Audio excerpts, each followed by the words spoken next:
Good morning, grandkids. We are back today with another chapter of Dorky the Young Wizard in a Land Far, Far Away. This is chapter 33. If it wasn't for you guys, I would not still be writing the story. I never have finished one in all my life until the one I wrote about one of the games I was playing, which I read to you already a while back. The next day, this is chapter 33, by the way, did I say that? The next day was fair with blue skies and fat, billowy clouds. Two of the peacekeeping guards on horses were meandering along the road coming from Blue Haven on their daily patrol of the countryside to the town of Corkscrew and back. They heard loud voices coming from up the road which led to the mine, and they turned their horses that way and saw a small group listening to two men yelling at each other.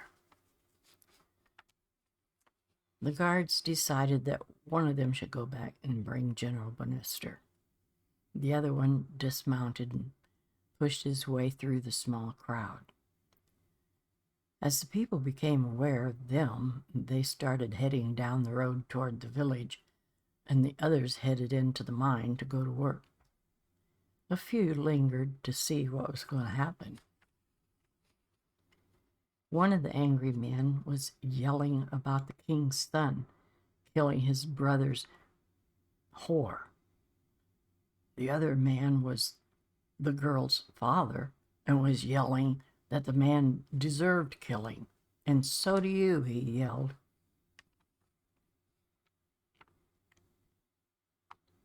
The guard was standing by an old-looking man watching and asked, "What are these two going on about?" "Well, one man is a brother of the man the king's son killed. The other one is the father of the girl who was killed. Looks like they're going to come to blows before it's over." And he raised his flask and took a big drink.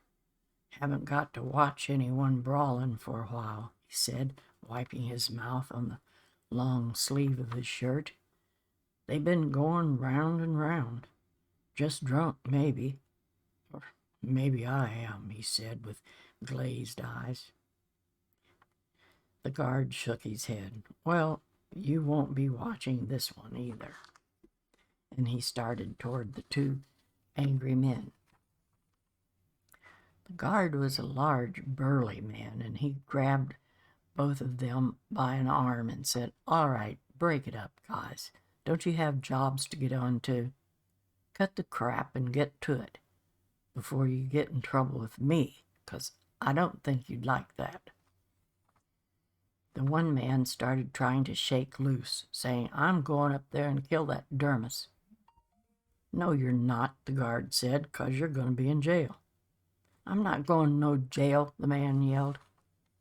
"Sure you are." And the guard clouted him in the face, making his nose bleed, and shoved him down onto a rock.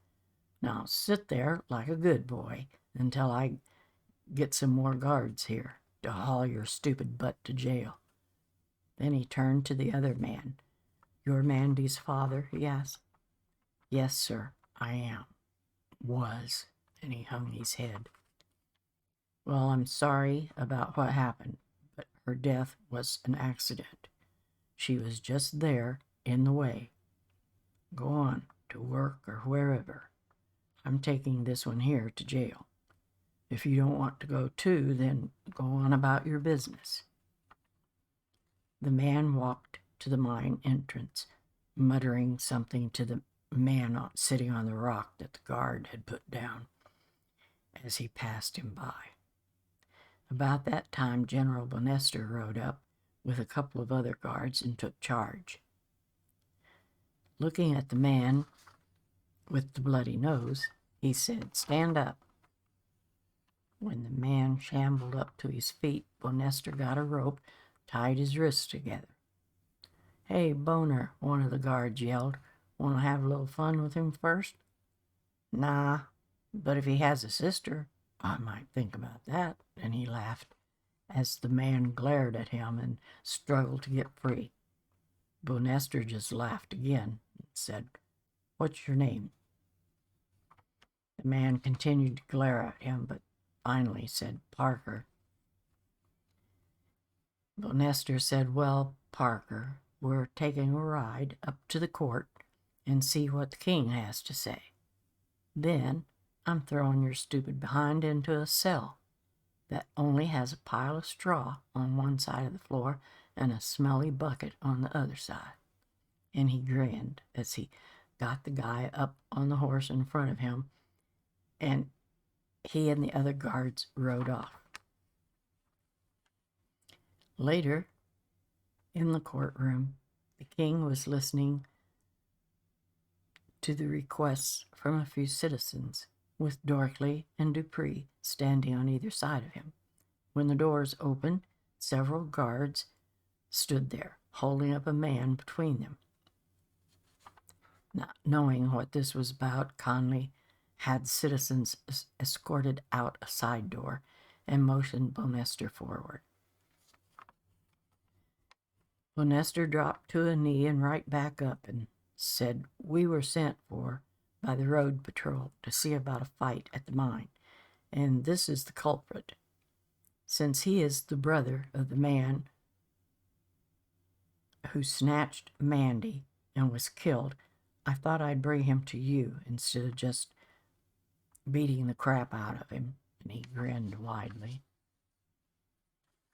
"Well," the king said with a slight grin, "this was probably the better idea, Bonester." Bonester turned aside and yanked Parker forward and to his knees before the king, then stepped aside. "I was sent for by the guards, busted up a loud argument going on between Parker and Mandy's father. I sent her father on to work and brought this guy to you." "Good job, Bonester. You stay here. The rest of you guards can go back to work." As they shuffled off, Connolly looked down at Parker. "I know who you are. I also know what you are going on about, and you haven't any gripe coming.